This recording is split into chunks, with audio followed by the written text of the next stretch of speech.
C'est gratuit. Plus grand chose de gratuit maintenant.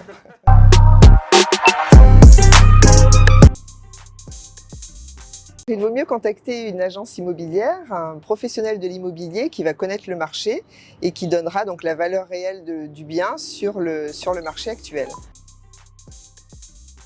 C'est gratuit une estimation, il faut juste nous appeler, on passe et ça peut être payant en cas de dossiers plus complets pour des successions, des dossiers juridiques, mais si c'est juste pour commercialisation d'un bien, c'est gratuit.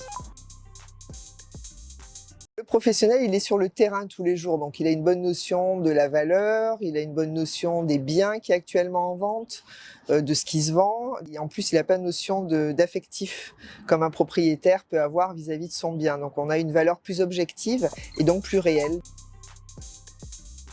Le professionnel passe sur les lieux, prend connaissance du dossier technique, c'est important, sur une construction, sur ce qu'il peut y avoir sur un historique, et discute avec le propriétaire pour avoir toutes les informations pour faire une meilleure estimation.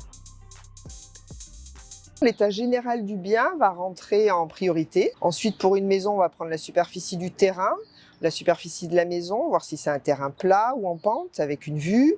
Pour un appartement, ça peut être aussi l'âge de la copropriété, l'étage de l'appartement dans la résidence, si c'est un rez-de-jardin, et on va prendre tout ça, tous ces facteurs, tous ces critères, pour pouvoir analyser au mieux et avoir un prix réel de la vente. Un peu par hasard, au départ pour pas très longtemps, et finalement ça fait 20 ans, donc on s'y attache, un peu piqué au tiare, ouais. Par les gens, par le pays, et voilà, le Fénois, une fois qu'on y est, on y reste, je pense. On est sur un petit marché immobilier, puisqu'on est tous sur un secteur assez concentré. Après, il y a des spécificités au niveau des lois. Ce ne sont pas les mêmes lois que la métropole. Il n'y a pas de diagnostic à faire comme en métropole. Tout ce qui est amiante, termite, qu'on entend souvent, ce n'est pas obligatoire ici, en Polynésie. On a aussi l'indivision sur les terrains, qui fait que ça bloque aussi pas mal les ventes de terrains. Et donc, ça restreint un petit peu le parc immobilier.